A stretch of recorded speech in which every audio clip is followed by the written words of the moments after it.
Welcome everybody to the Out of Home Insider Show, a podcast like no other, hosted by the one and only Tim Rowe.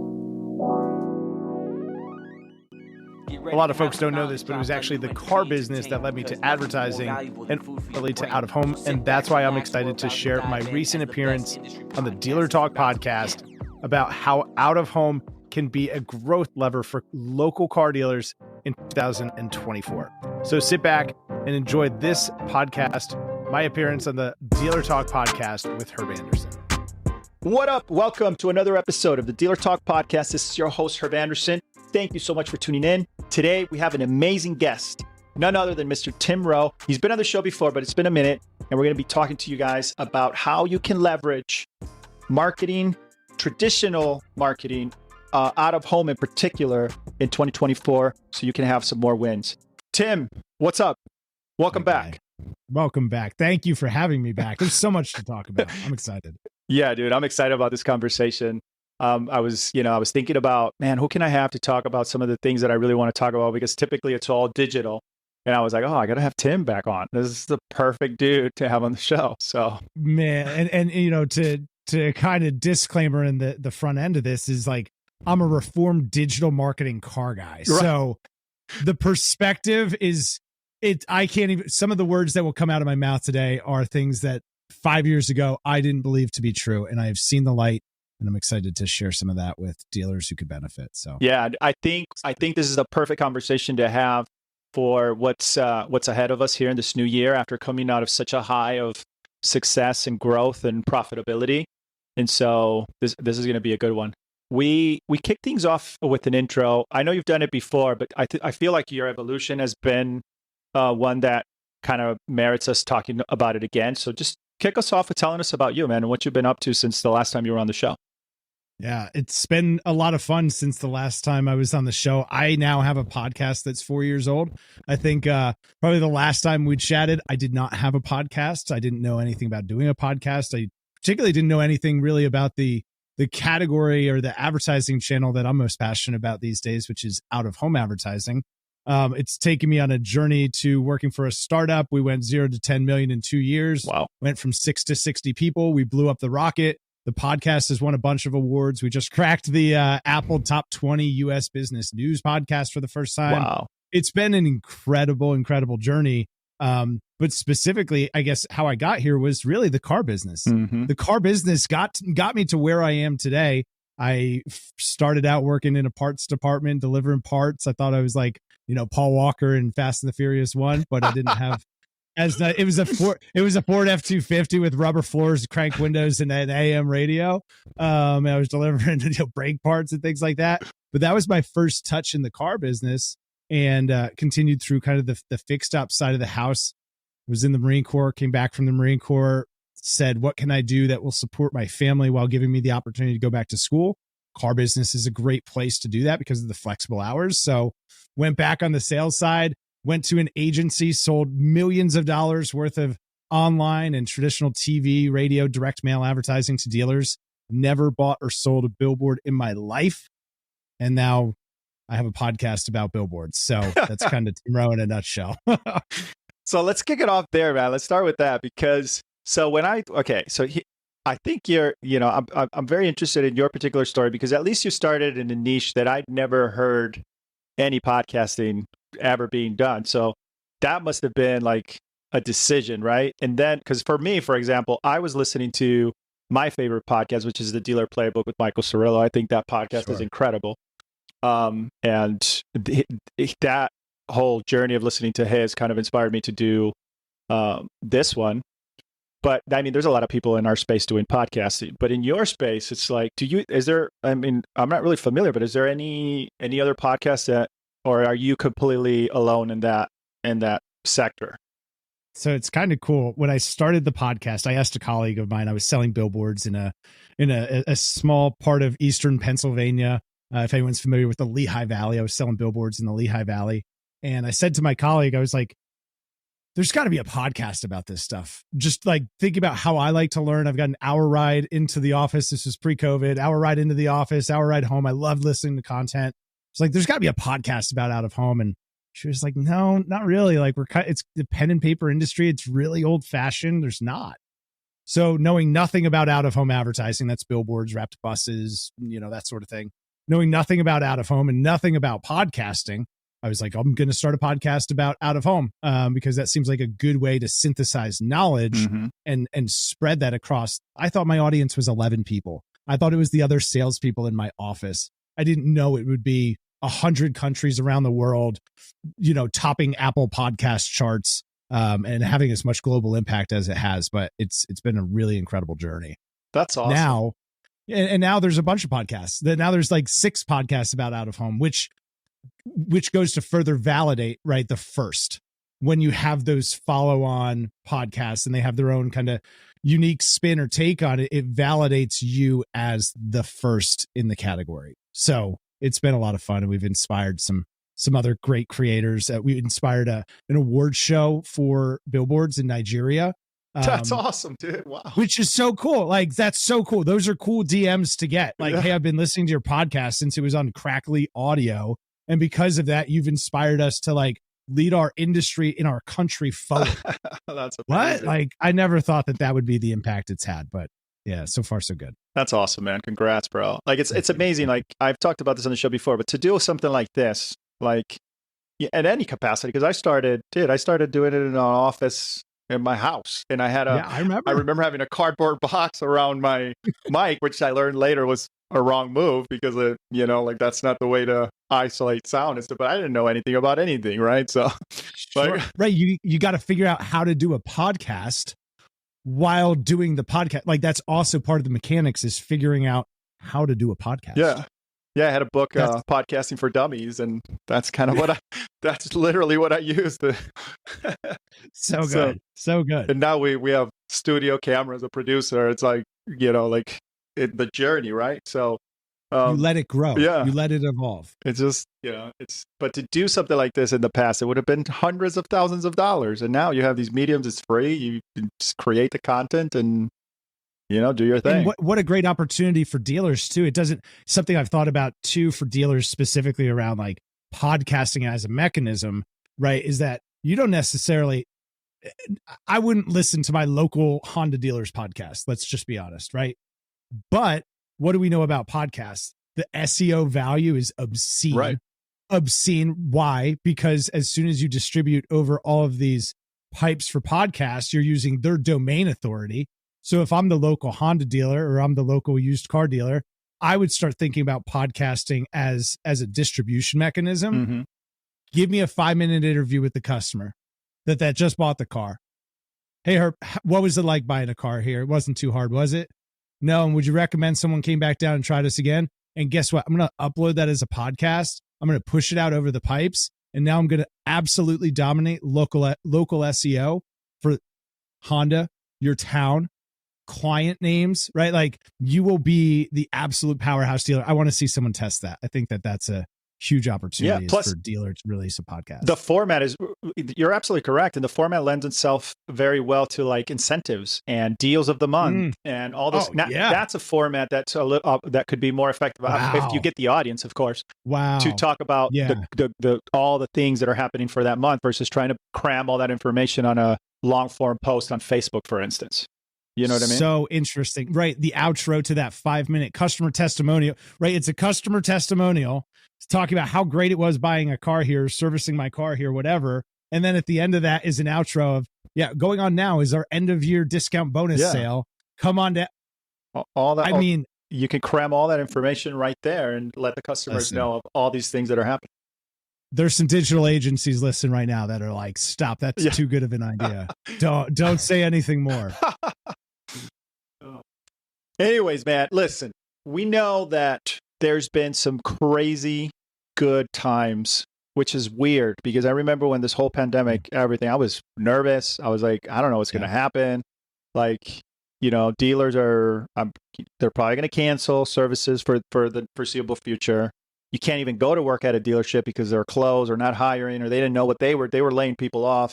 So it was like, a little bit scary there. And then, 2-3 months into it, it turned into this thing where it became a very good thing within a bad situation, right? And now we're at the tail end of it, and there's a lot of panic again, right? So market correction. Yeah, exactly. Which is funny to me, and I've said this to a couple of the GMs that I consult with. I was like, dude, like you knew this day was coming. Like I don't know why. Eventually, I don't know why everybody's surprised and freaking out. Like we knew that. Right. We just printed 1/3 of the money supply in the last 3 years and gave it away to a bunch of people who spent it on cars. Eventually, the music has to stop. Yeah. So let's get scrappy. Let's get smart. Let's get lean. Yes. Efficient. Let's really, I think this is a great opportunity for dealers to make some of those hard decisions that maybe we didn't have to make the last 3 years. Where do we cut? Where do we trim the fat and really get intentional about the business? It's going to be an interesting couple of years ahead. For sure. And it's good, right? Because it's like the survival of the fittest, right? The market always autocorrects, and the people that are not meant to be in it, they shouldn't be in it, right? So that's a good thing. But I think so. There are a lot of dealers out there that are starting to plan for 2024, and they're thinking about some of the things that they can leverage.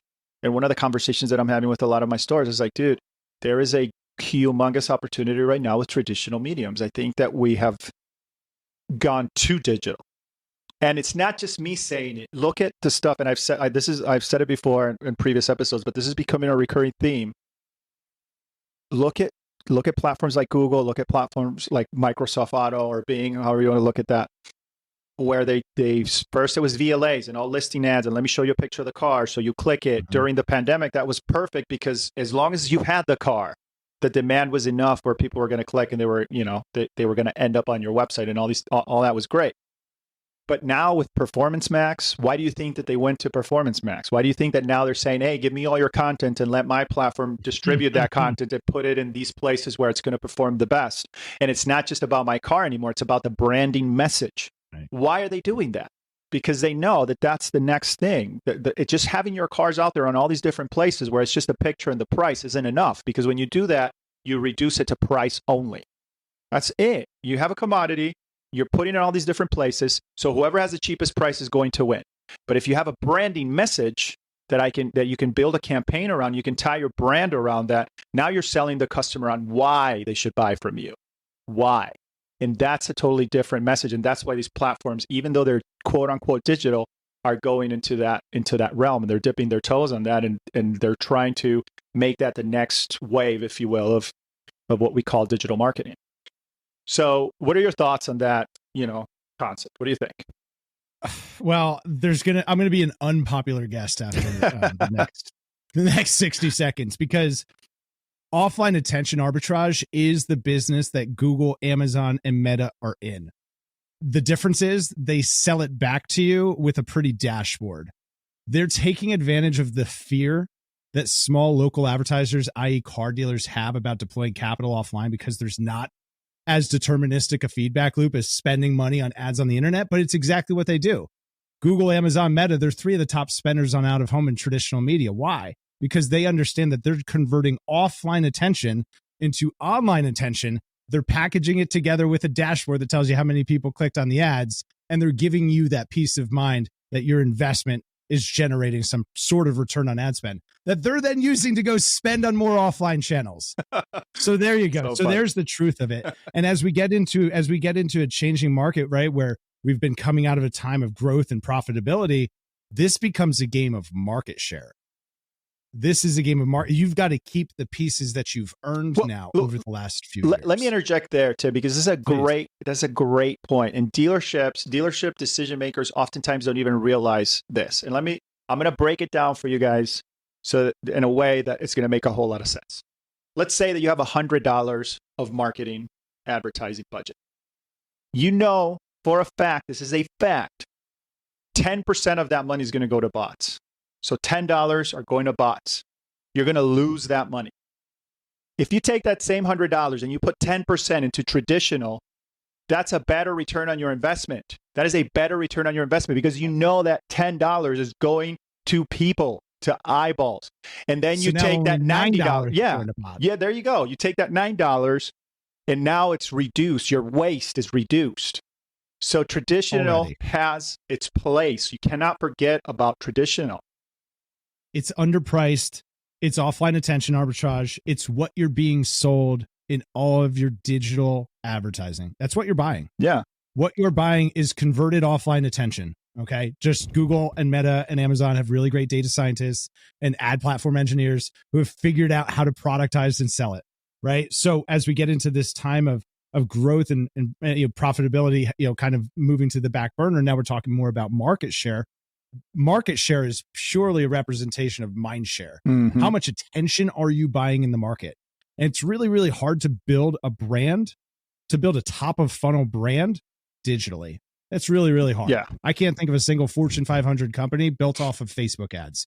I don't know it. If someone knows it, I'd love to find out who that is. They don't exist. And there's a reason for that, because people believe things that are in the real world. Right. Whether it's a billboard, a wrapped truck.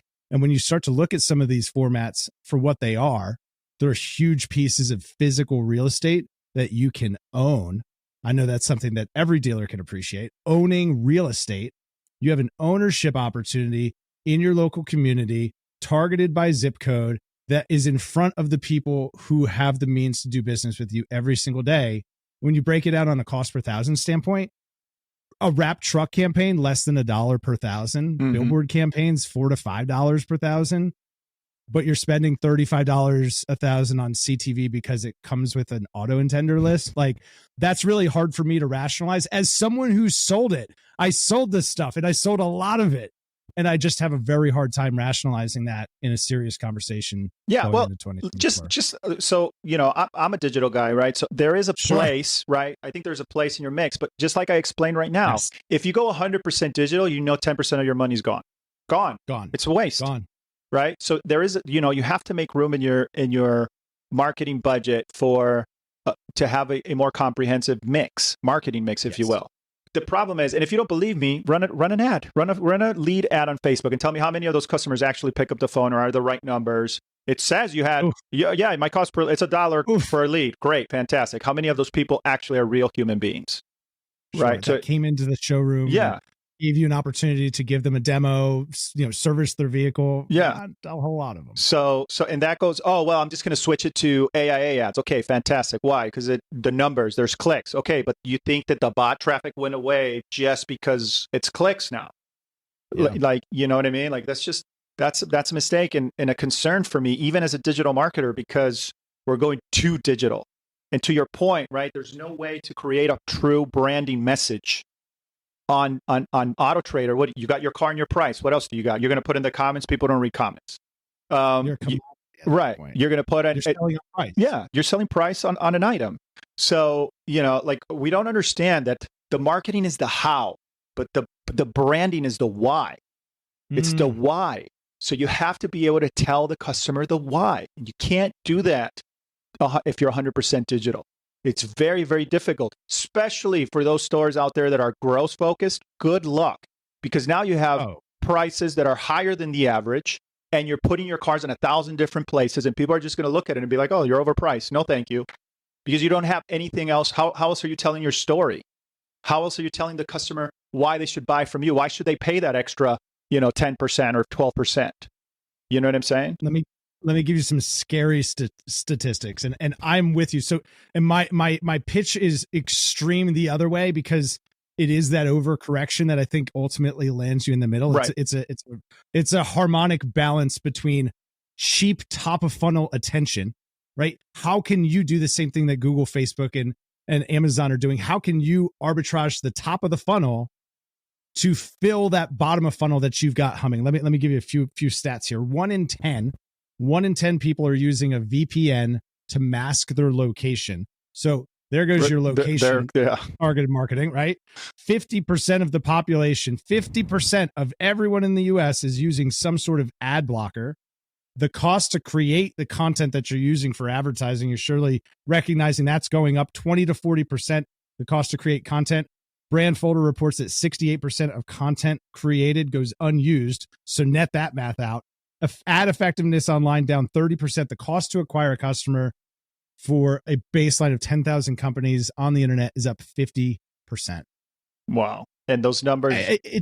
It tells you it's not sustainable. Yeah. It's not sustainable. You cannot continue. And dealers are feeling it. Surely it's showing up in the P&L. You know it, but you don't know how to identify it yet. And I think that this conversation is a really good starting point to take a look at it. Yeah, and that's one of the reasons why I wanted to have you on, is because I think that I almost feel like we have to like wake up, right? We have to have a wake up moment that we can't just we went too digital, and I said it before, I'm going to say it again. We're too far to the other end. And it's not enough. It's not enough unless you're 100%. You're just going to have the cheapest cars and you're going to have the most cars. If that's your strategy, then you can put your cars all over the place. You're going to win, right? Because you have the cheapest cars and you have the most of them. But for the majority of dealers, that's not the case. So, and we've gotten used to profitability, which is another thing. And we didn't just enjoy profits for 2 weeks, by the way. We enjoyed nice profits for 3 years. So we've gotten used to that, that nice PVR.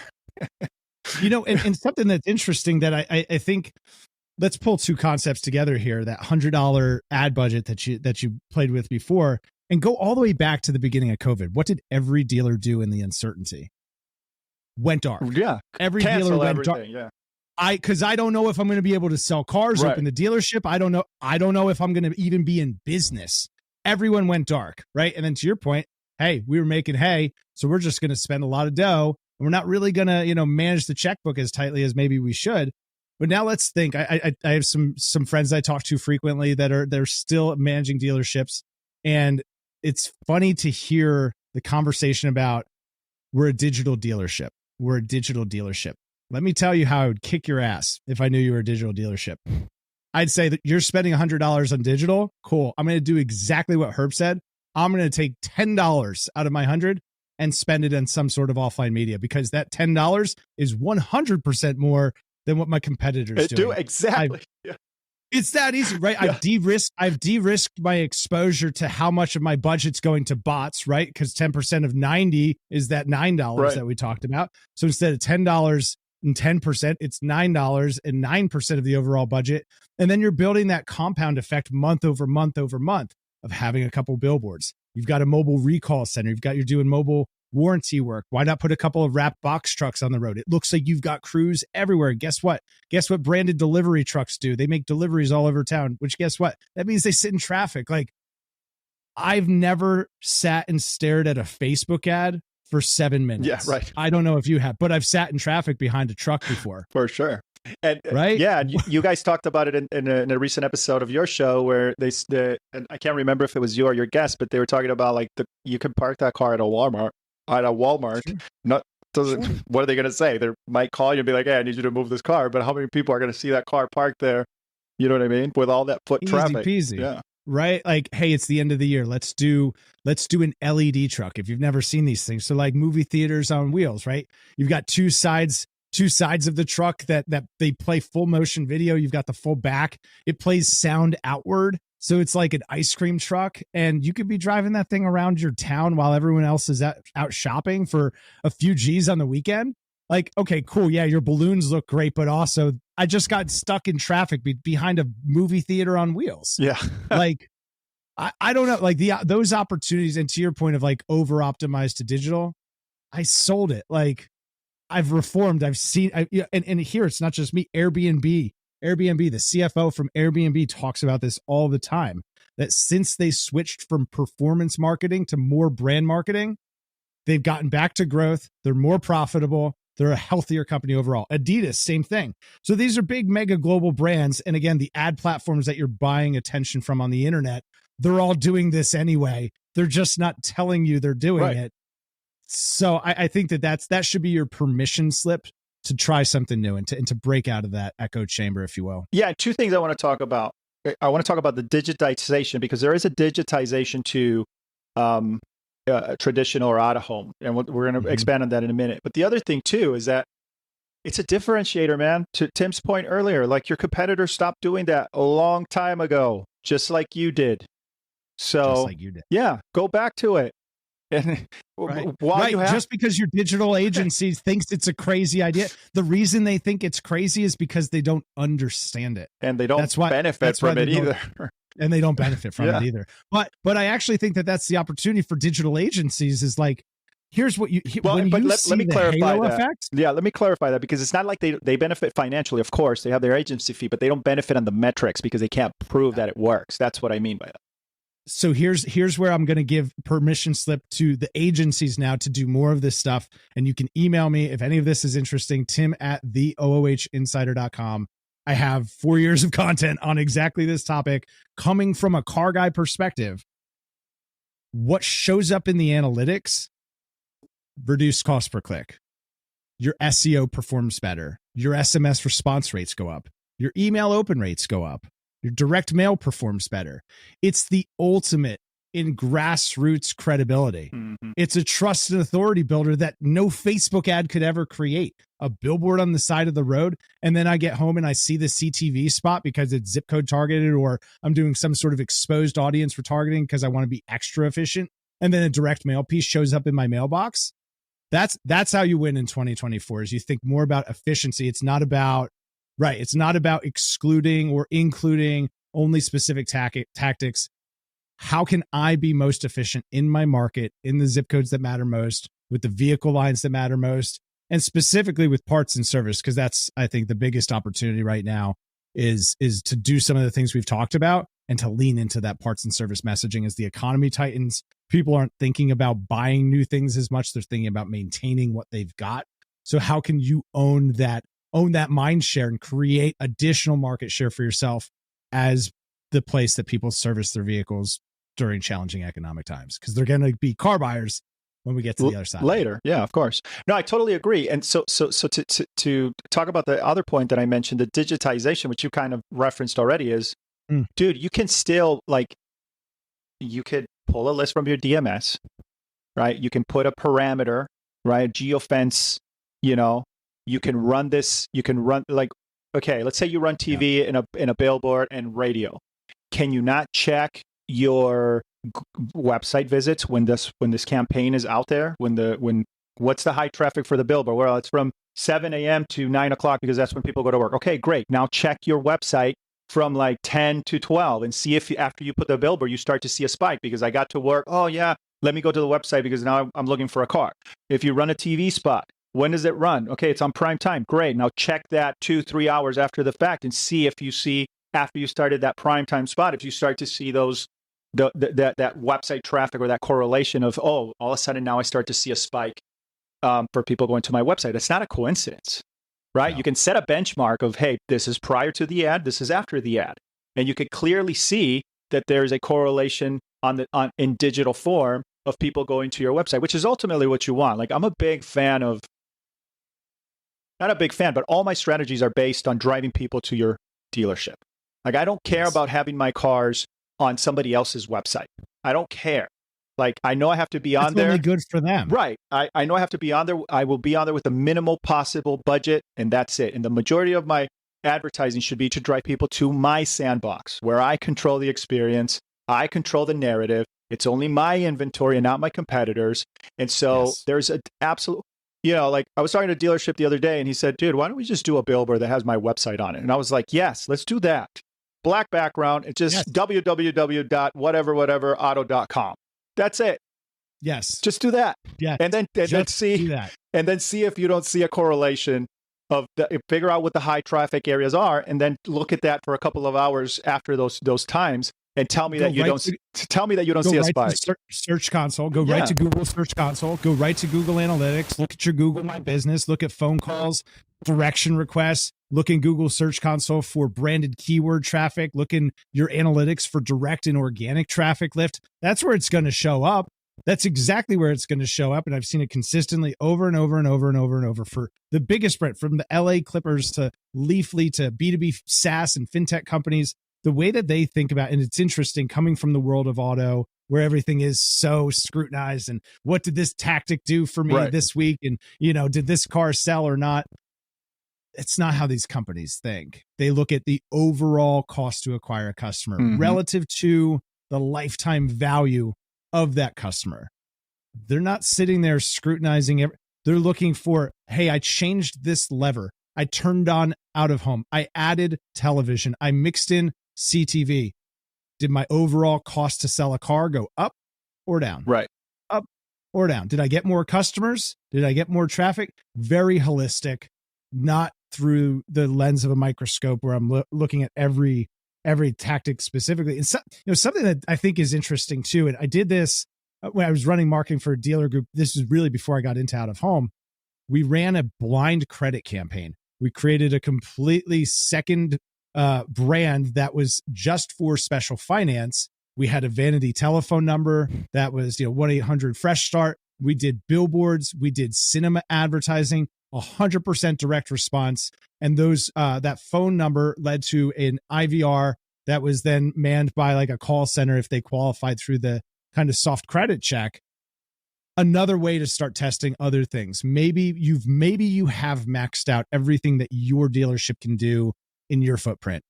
Are there other ways that you can start monetizing other pieces of your business?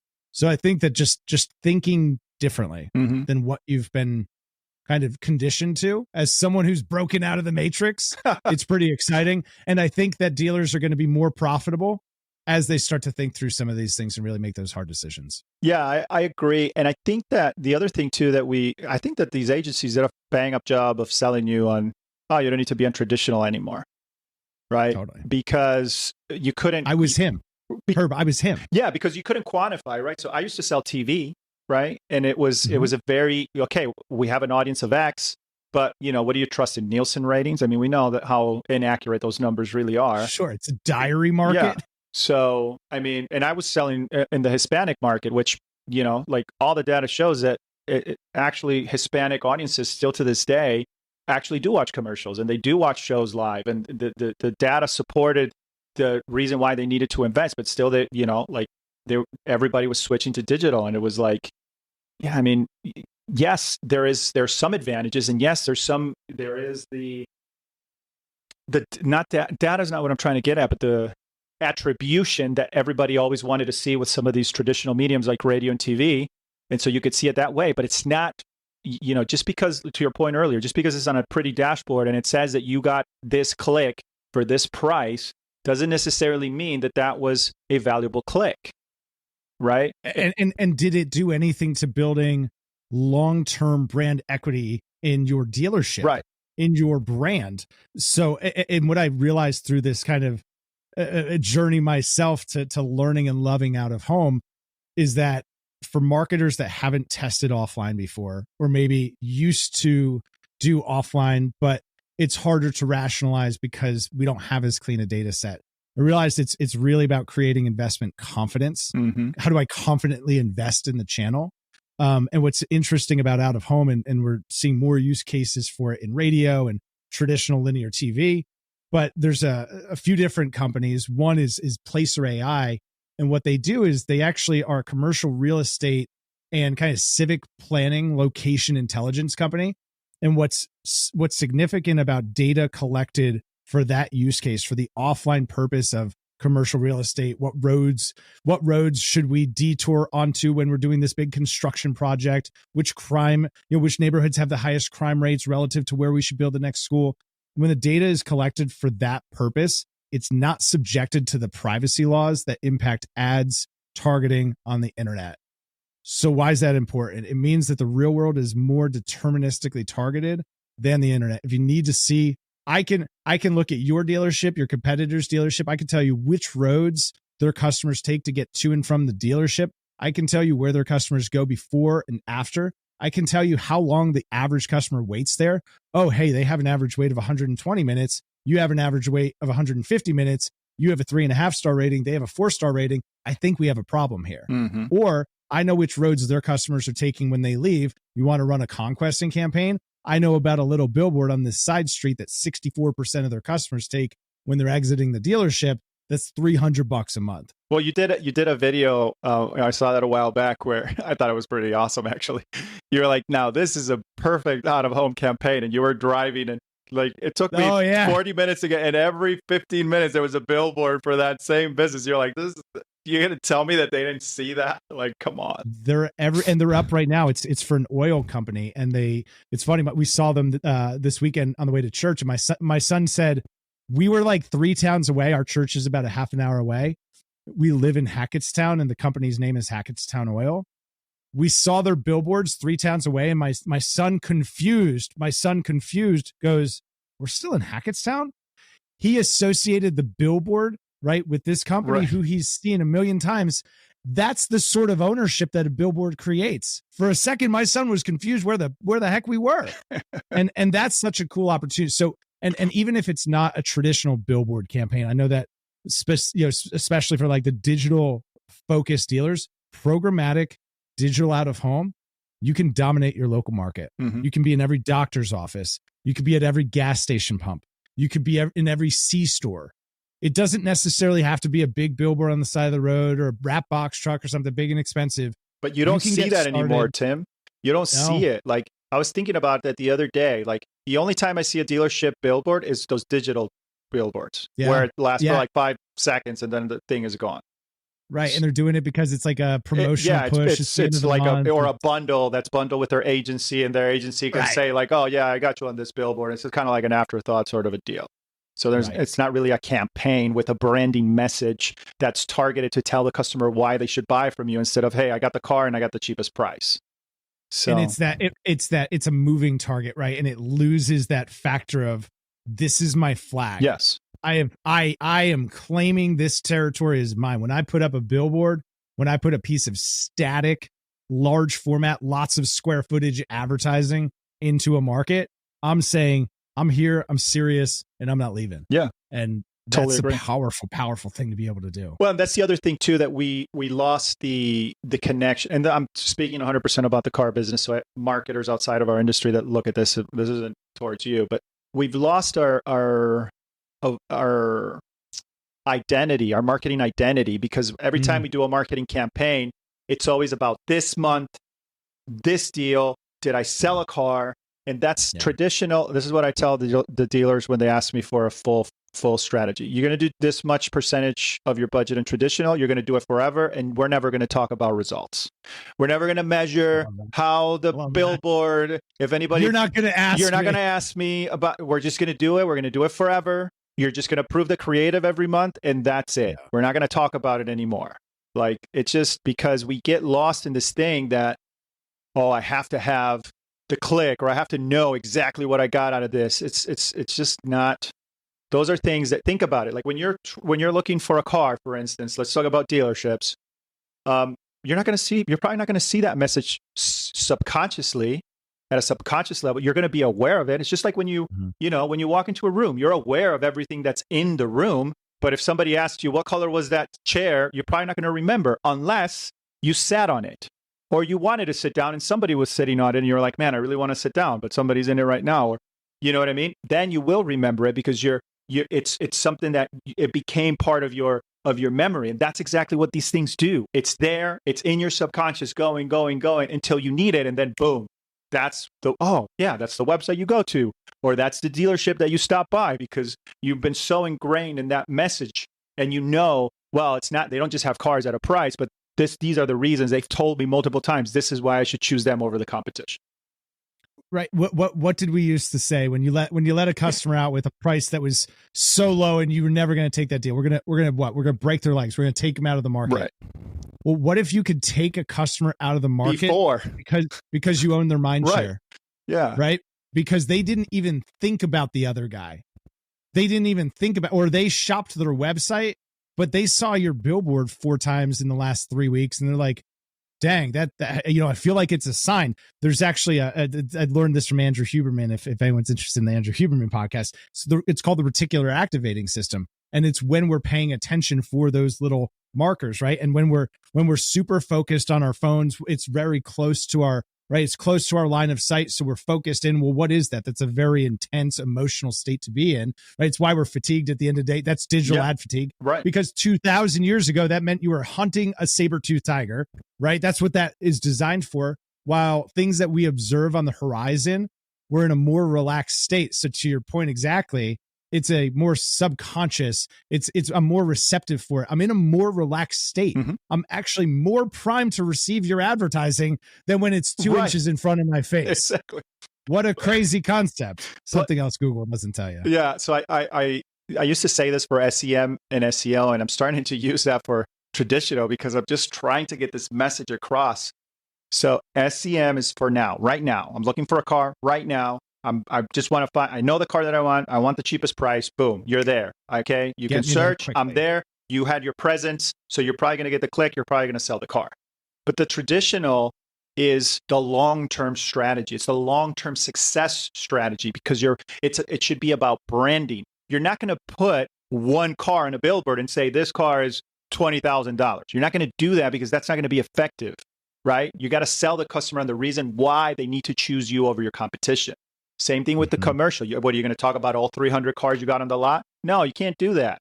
Or on a radio spot, right? So that's where there's that differentiation between the two strategies. It's a longer play, and that's why you have to do it forever, and that's why you never need to question it. You never need to sit down with your advertising agent. I mean, you can look at Nielsen reports and you can look at that stuff, sure, but you shouldn't question, oh, should we continue to do this? Yes, you should continue to do it, and you should do it forever, and you should have a branding message, not something that's tied to this month's sale, APR, and none of that BS. None of it. It's an opportunity to be fun, to be cheeky, to make people laugh, to be a part of their day. Like you want to do a digital billboard campaign? Let's just do a joke of the day. Joke of the day brought to you by Tim's Toyota. Yeah. No special, nothing. No APR, nothing. Just make people laugh sitting in traffic. You won't be able to measure it. I promise you, there's not going to be like a perfect attribution story for it. But guess what? You're going to have people who come in and be like, hey, you know what? I saw your billboard. That was fun. Right. Or post about it on social media, and they're going to start to view you differently. And that's Mindshare. That's Mindshare. Can I live rent free inside of your brain? Or do I have to pay $3 per click? And for dealerships right now, folks, it's easy pickings because nobody's doing it. Nobody's doing it. All of these media companies as well. Here's the additional incentive. If we haven't convinced you yet, I know dealers love this. When you can use cost as a lever, right? And cost is a lever to CAC, right? You need to be able to control the amount you're spending to acquire customers to do so efficiently. The incentive you have for doing this right now is that one, TV is obviously getting sold out due to an election cycle. So you're going to be priced out of television very, very quickly if you haven't been already. Mm-hmm. The out-of-home ad channels, the only traditional ad channel that continues to grow year over year, yet hasn't fully recovered from COVID, which means there are deals to be had. Your local billboard company has a huge incentive to win you as a client. Dealers are the largest local pool of ad dollars. These billboard companies want to do business with you.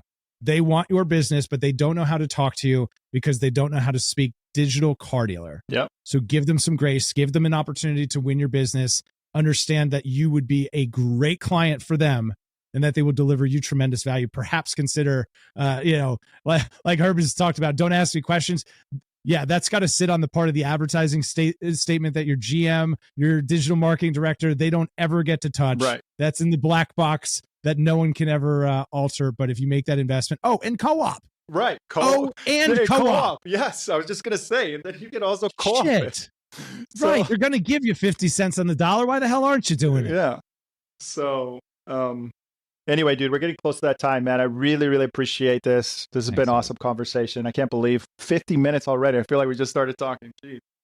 Listen, there's that is all killer, no filler. If you didn't get something out of this, then I don't know. I can't help you. So, there is one question we ask everybody that comes on the show. But before that, I want to give you some time to tell us about you. How can we connect with you? Hey, this is from me to you, whoever's listening to this. You got to check out this podcast. Really, really insightful. Man, what was the name of the guest? I'm sorry I'm butchering it, but you guys were talking about your podcast and your strategy, and you talked about Swell and Opus and all that stuff.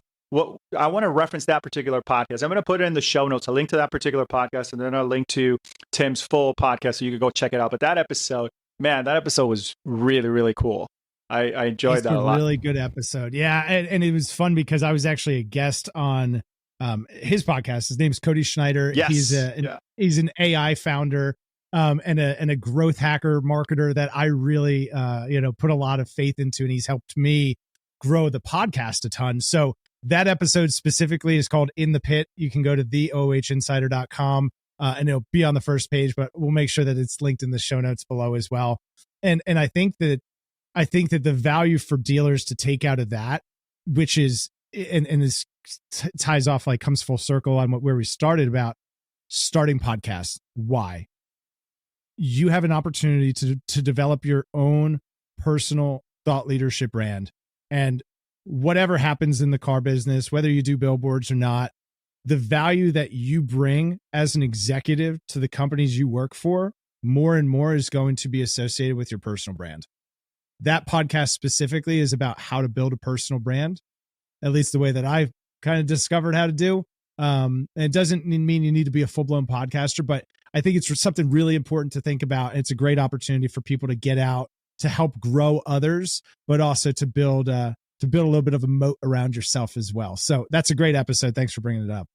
For sure. So go to the show notes. Want to check that out. And then also go to the show notes to check out a link to Tim's entire podcast, his website, his whole deal. Doing a lot of amazing things, man. It's really good to reconnect with you. Appreciate you taking the time to join me.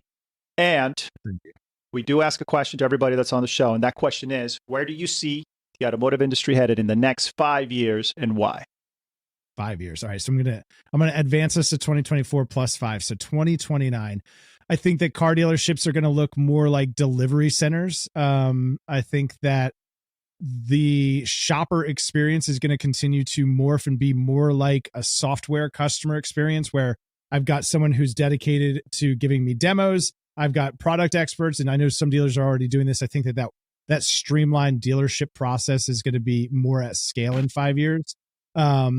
I think that there's going to be less of the hokey stuff, less of the 15 buttons on my website to try and get a lead. The dealers that figure out, the dealers that figure out native communication. People are people at the end of the day. Yeah. Just figure out how to communicate with people and optimize for that. And then hopefully they're doing a lot of billboards too. So that's my 5-year outlook. Yeah. To your point, I think that it's going to be more voice ChatGPT-esque where you're just going to tell the system like, hey, I'm looking for a 2028 Ford F-150 with these accessories, this color, and this price. And the system is just going to go and find whoever has that car and be like, hey, you got 3 of these options, choose it. So I think and if you want to submit a lead, it'll ask you like, hey, do you want to give your personal information? Mm-hmm. Yeah. Yes. And my personal information, it'll be something totally like that. Sounds awesome. So, right. Automatically book the appointment, send me the text message calendar reminder. Yes. It's going to be awesome. No more, to your point, no more 50 widgets on the SRP. Now we put them on the SRP and the VDP because, the SRP isn't enough or the VDP isn't enough. But you got to put them everywhere. Soon enough, there'll be CTAs on the homepage too without you even having a car. They'll be asking you for the information. It's like, dude, what the hell, man? We're going the wrong way. Hopefully we saved a few folks today. I think we saved a few. So, quick question. I've been wondering, and my producer has been wondering too. The Deadpool... what's the scoop? Off to the other side there are all the other stuffed animals. It's my son's, and honestly I just like the way it looks. Like he just adds a nice touch back there. Right on. Okay, well there you have it, folks. Tim, thanks again, man. Thanks for doing this. I really appreciate it, and thank you for tuning in. That is all the time that we have today, and as usual, we'll talk later.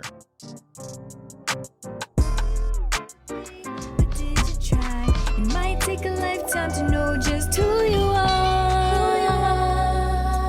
Quarter century, I finally came to my senses. I finally got my hand up on the tinted Benz, kid. I see the world clear through my tinted lenses. With the dream and the drive, the possibilities endless. Now print that, send this all the way to Tokyo. Take a trip down south, down to Mexico. Next stop, Shanghai, the world-class trade show. First class all the way, cause that's how we roll. Yeah, call us the rock star businessman. Rockin' shows, we handle business, man. We got our own future in the palm of our hands, cause divided we fall and together we stand.